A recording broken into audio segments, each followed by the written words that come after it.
રાજકોટ પોરબંદર અને પોરબંદર રાજકોટ બે નવી ટ્રેન શુભારંભ પ્રસંગે આપણા વચ્ચે ઉપસ્થિત પોરબંદરના જાગૃત પ્રહરી અને રાજ્ય સરકારના મંત્રી આદરણીય અર્જુનભાઈ, આદરણીય પરબતભાઈ, રાજકોટ ડિવિઝનના general manager Dinesh Parmaji, collector Shri, DDO Shri, commissioner Shri, सौ जनप्रतिनिधि उपस्थित पोरबंदरना नागरिक भाईओ ने बहनों, दोस्तों अर्जुन भाई कहूं देश बदली रह्यो छे, देश आगळ वधी रह्यो छे। दोस्तों नवो भारत बनी रह्यो छे।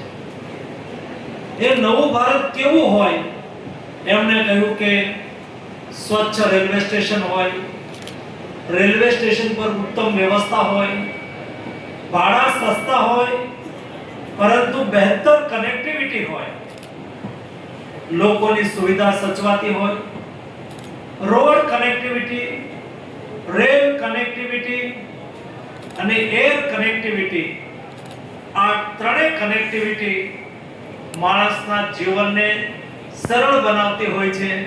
એ ત્રણેય કનેક્ટિવિટી પણ આપણા પોરબંદરને સૌથી સારી રીતે મળેલી છે। એનાથી આગળ સી કનેક્ટિવિટી તરફ આપણે હજુ આગળ વધવાનું બાકી છે। દોસ્તો મને બરાબર યાદ છે જ્યારે વિધાનસભાની અને લોકસભાની ચૂંટણી ચાલતી હતી, अर्जुन भाई चूंटणी लड़ी रहा था, लोकसभा लड़ी रह्यो हतो। पोरबंदरनी जनतानी अपेक्षाने हूँ समझी रह्यो हतो। पोरबंदरनी जनता जे उत्साह साथे वोटिंग करी रही हती, हवे अमारा पोरबंदरना विकासना द्वार खुलशे एवी श्रद्धा तमे अमारा पर राखी हती। दोस्तों तमे राखेली श्रद्धाने અમે સ્ટેપ બાય સ્ટેપ પૂરી કરી રહ્યા છીએ। આ સરકારની ચલાવવાની વ્યાખ્યા જુદી છે। પહેલા જ્ઞાતિ, જાતિ, વર્ગ, સમુદાયમાં સમાજને બાંટીને મતની રાજનીતિ ચાલતી હતી। દોસ્તો મોદીજીની રાજનીતિ એ વિકાસની રાજનીતિ છે। વિકાસ દ્વારા પ્રગતિ અને પ્રગતિ દ્વારા લોકોના જીવનની સુખાકારી એના માટેનો અમારો પ્રયાસ છે। જેના ભાગરૂપે આપણે કનેક્ટિવિટી બેહતર કરી રહ્યા છીએ। અને દર વખતે અર્જુનભાઈ બહુ સાચું કહ્યું કે લાંબા અંતરની ટ્રેન આપણને મળવી જોઈએ। તો મને એ વખતે જ અર્જુનભાઈએ સમજાવ્યું હતું કે લાંબા અંતરની ટ્રેન ચલાવવા માટે આપણે એક મેન્ટેનન્સ યાર્ડ બનાવવું જોશે। તો એ વખતે મેં તંત્રને કહ્યું કે ખર્ચ કેટલો થાય? એટલે એ લોકો ખર્ચ લાવીને મને કહ્યું કે 167 કરોડ રૂપિયાનો ખર્ચ થાય। याद राखजो एक समय હતો ગામમાં ડંકીનો ડાળ મંજૂર કરાવવા માટે સરપંચ થાકી જતા હતા। 167 કરોડ રૂપિયાનું યાર્ડ મંજૂર કરવાની વાત આવી। અશ્વિનીજી માનનીય રેલવે મંત્રીજી ભાવનગર આવ્યા હતા, એમણે ત્યાંથી જાહેરાત કરી દીધી અને એના ઉપરનું કામ ચાલુ પણ થયું। થોડા દિવસોની અંદર એના ડીપીઆર વગેરે તૈયાર થઈ જશે, પછી આપણે એનું ખાતમુહૂર્ત પણ કરીશું। દોસ્તો અહીંથી આપણે પોર્ટ કનેક્ટિવિટી કરવી છે, બંદરને વિકસાવવું છે। એક વખત પોરબંદરનું બંદર પોર્ટ ધમતું બંદર હતું, ધમધમતું પોર્ટ હતું। પોર્ટ લેડ ઇન્ડસ્ટ્રીઝ એટલે કે સમુદ્રના પોર્ટની આજુબાજુની અંદર ઔદ્યોગિક વિકાસ અને સ્પોર્ટ લેડ ડેવલપમેન્ટ કહેવાય છે। એ પોર્ટ લેડ ડેવલપમેન્ટ આપણે અહીંયા કરવું છે અને એટલા માટે થઈને આ રેલવે કનેક્ટિવિટી છે ને એને આપણે પોર્ટ સુધી પહોંચાડવી પડશે। એ પોર્ટ સુધી પહોંચાડવા માટે પણ મેં વહીવટી તંત્રને સૂચના આપી છે, સર્વે કરવાનું કામ એ લોકો આગળ વધારશે। એ કનેક્ટિવિટી થશે એટલે અહીંથી રાજકોટ સુધીનો કાર્ગો બાય ટ્રેન અહીંયા આવશે। અહીંયા એનું પ્રોસેસિંગ વગેરે કરવું હોય તો થઈ શકશે।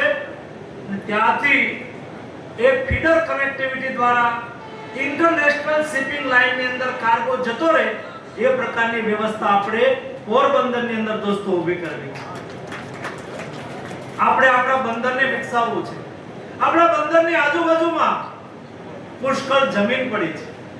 અમે નિર્ણય કર્યો છે આગામી દિવસોની અંદર આ જમીનનો ઉપયોગ કરવા માટે થઈને દેશની અંદર જેટલી ફર્નિચર બનાવતી મોટી કંપની છે ને, હું ને અર્જુનભાઈ પ્લાનિંગ કરી રહ્યા છીએ એ બધી કંપનીઓનો એક કોન્ફરન્સ, એક સેમિનાર, એક સમિટ એ આપણે પોરબંદરની અંદર કરવી છે.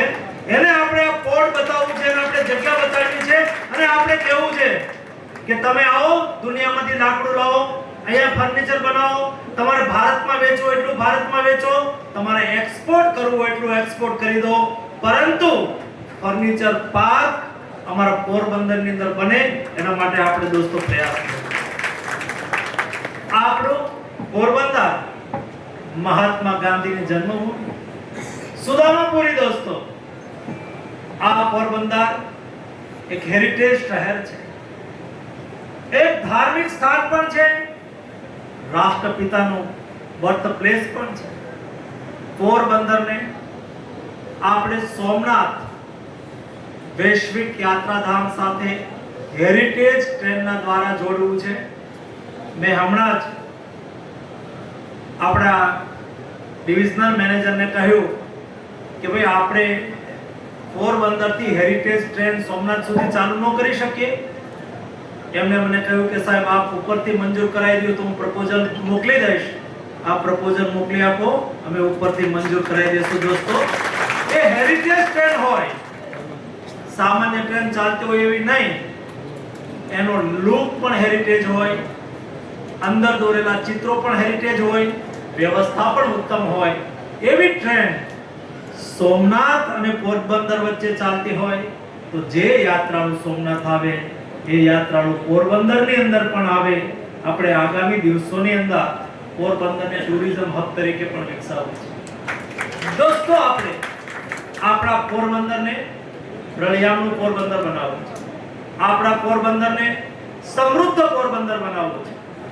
આપણા પોરબંદરની જાહો જલાલી ઇતિહાસના પન્ના ઉપર જે લખાયેલી છે દોસ્તો, એ જાહો જલાલીને પરત લાવવાનો પ્રયાસ મારો અને અર્જુનભાઈનો છે. દોસ્તો, આગામી દિવસોની અંદર આપણે સૌ સાથે મળીને આ પ્રયાસ કરીશું.